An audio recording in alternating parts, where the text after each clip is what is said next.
Proclamation.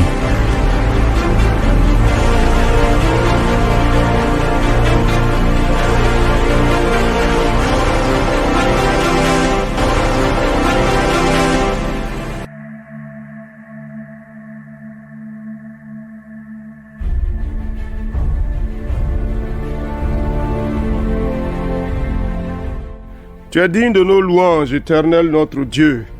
Ta fidélité et ta bonté nous font tant et tant de bien. Et nous nous réjouissons de te faire confiance, de mettre en toi toute notre confiance, de porter sur toi tous nos regards, de nous attendre à toi, notre Dieu. Seigneur des Seigneurs, tu es le véritable, tu es le Seigneur des Seigneurs.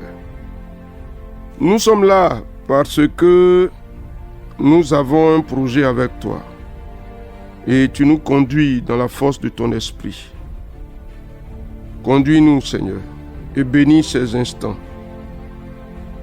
Merci de nous faire voir la gloire et la grandeur du Dieu que tu es, à cause de ta bonté, à cause de ta fidélité. Au nom de Jésus notre Seigneur. Amen. Alors, chers amis de la proclamation, vous-même, vous avez vu avec moi qu'on ne peut pas marcher dans les sentiers de l'iniquité. On ne peut pas prévoir, on ne peut pas méditer le mal, on ne peut pas enrichir nos cœurs des mauvais desseins pour faire mal, pour mal agir, pour organiser le péché. Il n'en est pas question. Il n'en est pas question.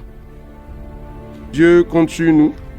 Et c'est essentiel que nous nous engagions de façon à honorer Dieu à tout moment dans notre vie de tous les jours.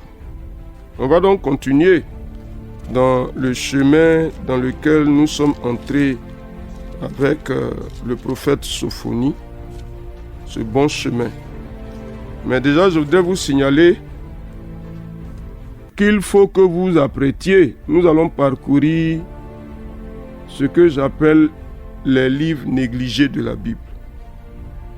Voilà, nous finirons cette semaine et dans la semaine qui vient, nous allons tirer nos ressources de proclamation dans les livres qu'on n'a pas l'habitude de lire, dans les livres qu'on met de façon volontaire de côté, les livres qu'on cite très peu dans nos messages, dans nos exhortations.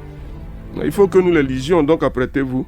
Apprêtez-vous, on en parlera pour que déjà vous commenciez à les lire et qu'on ait une révélation nouvelle dans les zones dans lesquelles tout le monde ne peut pas partir, il faut qu'on y aille.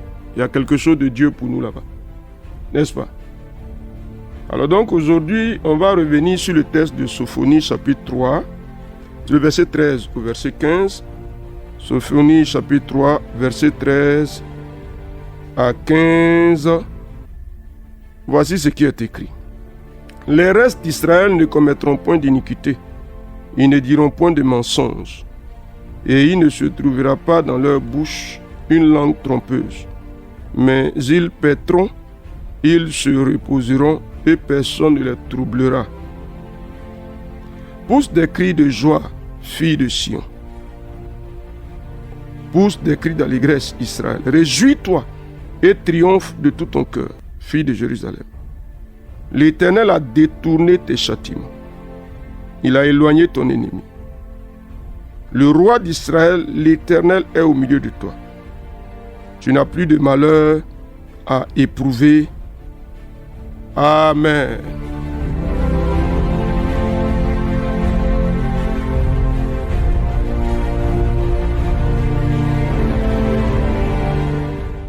Alors, chers amis, sur les bonnes résolutions que nous avons prises, de marcher dans la justice de Dieu et non dans la pensée inique, il y a un résultat que Dieu nous rattache. Et nous l'entendons bien dans cette parole. L'Éternel a détourné tes châtiments. Il a éloigné ton ennemi.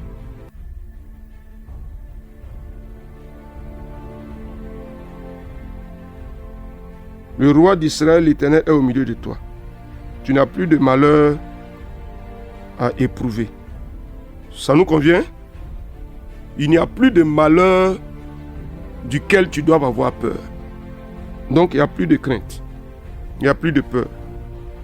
Cher ami, je veux qu'on commence par là. Dans ce semestre, est-ce que tu peux déclarer pour ma vie, pour ma maison, pour mon travail, pour mon entreprise, pour mes projets, je déclare pour mon foyer aucun malheur à redouter dans ce semestre. Nom de Jésus, cher ami.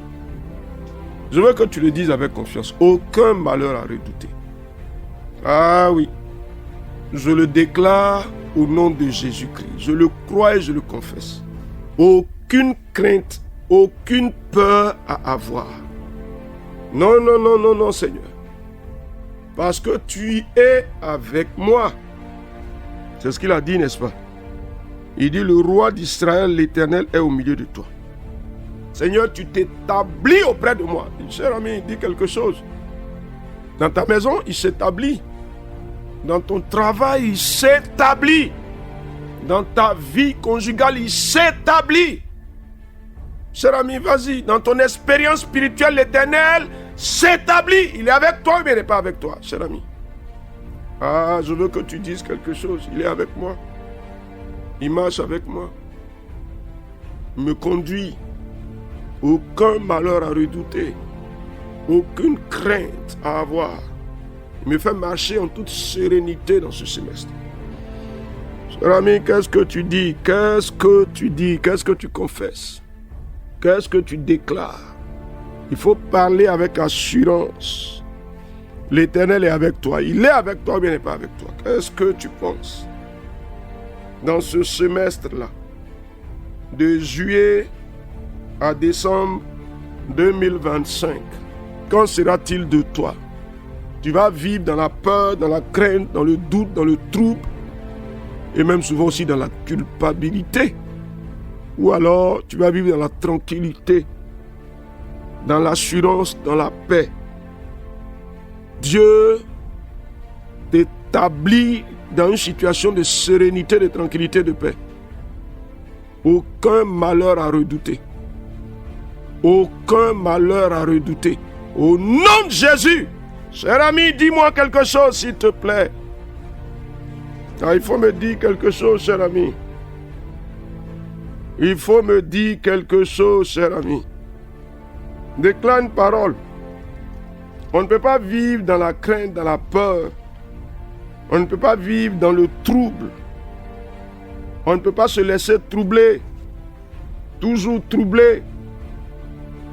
On ne peut pas se laisser être des victimes résignées du malheur. Comme si le malheur avait un droit légal de venir nous troubler. Il faut refuser ça. Cher ami, aucun malheur à redouter dans ce semestre. Seigneur, le malheur s'éloigne de ma maison. Nom de Jésus. Vas-y. Le malheur s'éloigne de mon entreprise. Le malheur s'éloigne de mon travail, de ma vie professionnelle. Le malheur s'éloigne, Seigneur. Le malheur s'éloigne, cher ami. S'il te plaît, aujourd'hui, là, on ne comprend pas trop ce qui se passe. Le malheur est comme tapis à nos portes. Non, ça ne peut pas se passer comme ça dans ce semestre. Il faut refuser ça pour ta maison. Arrière le malheur. Loin de nous le malheur. Mais il le dit clairement. Tu n'as plus de malheur à éprouver. Donc tu n'as plus de malheur dont tu dois avoir peur. De malheur dont tu dois redouter, que tu dois redouter. Non. Non, non, non, non, non, non, non, non, non. Je vais te lire le verset 15 dans la version Parole vivante. Le Seigneur a retiré les accusations qui pesaient sur vous. Il a fait partir vos ennemis. Le Seigneur, le roi d'Israël, est au milieu de vous. Vous ne devez plus avoir peur du malheur. Cher ami, tu vois le verset 15, l'Éternel a détourné le châtiment. Parce que tu as pris une résolution dans ton cœur de marcher dans une bonne voie. Donc il n'y a aucun châtiment contre moi. Non. Je veux que tu le dises avec assurance. Cher ami, c'est pas comme si nous étions des coupables résignés.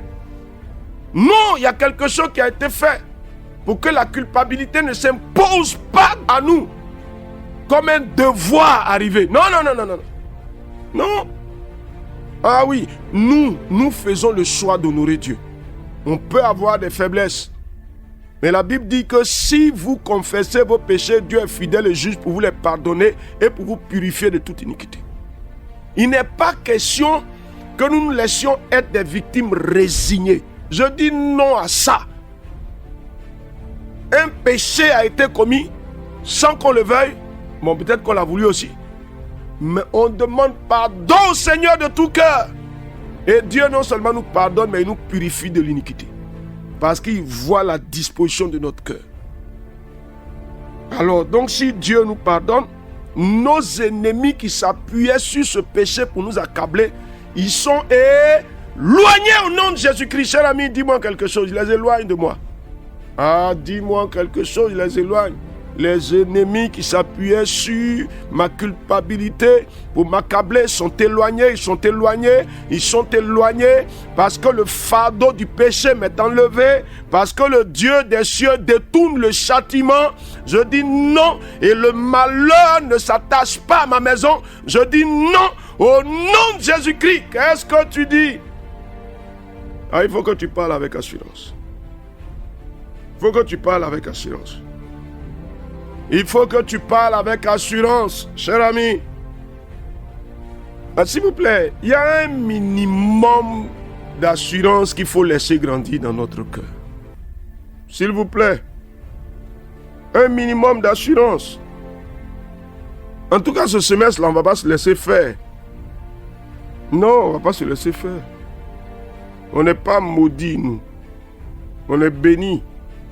Et comme nous appartenons à l'Éternel, l'Éternel a dit à Balaam que tu ne peux pas maudire un peuple qui est béni.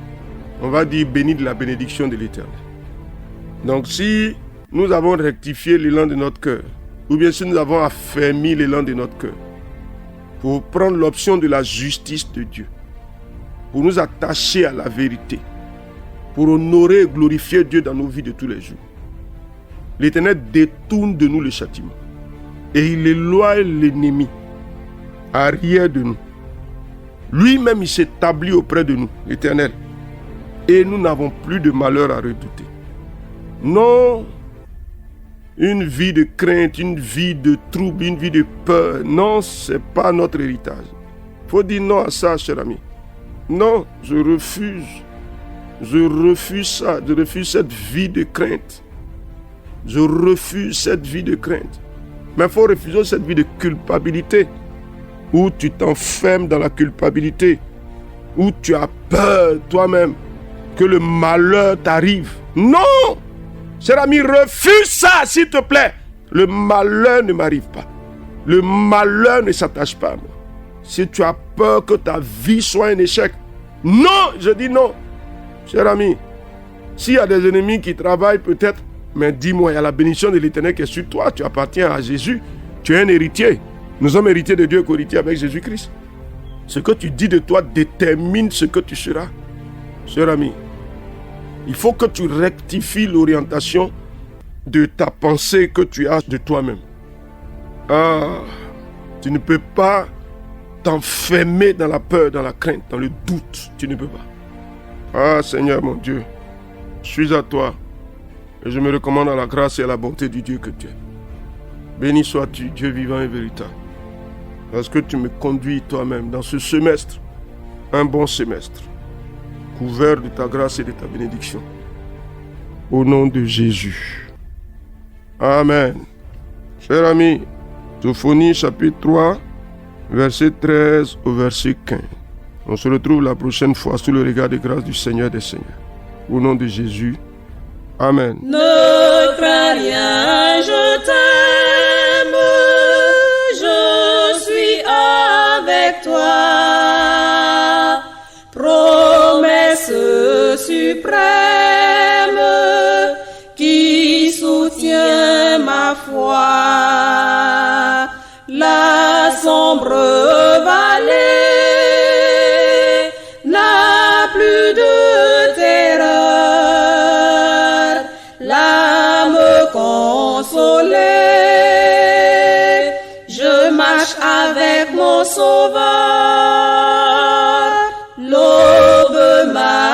marinière, ne lui qu'au beau jour.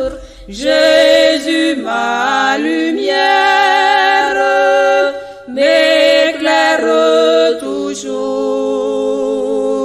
Quand je perds de vue l'astre radieux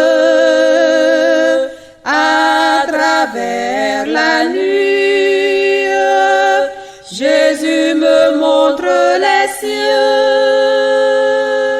Les dangers accourent, subtils, inconnus. De près il m'entoure, plus près est Jésus, qui dans le voyage me redit c'est moi. Ne crains rien, courage, je suis toujours avec toi. Non, jamais tout seul, non, jamais tout seul. Jésus, mon sauveur, me garde, jamais ne me laisse seul. Non, jamais tout seul, non, jamais tout seul. Jésus, mon sauveur, me garde, je ne suis jamais tout seul.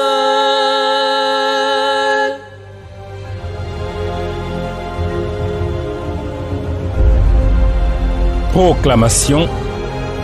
Dieu bénisse votre journée.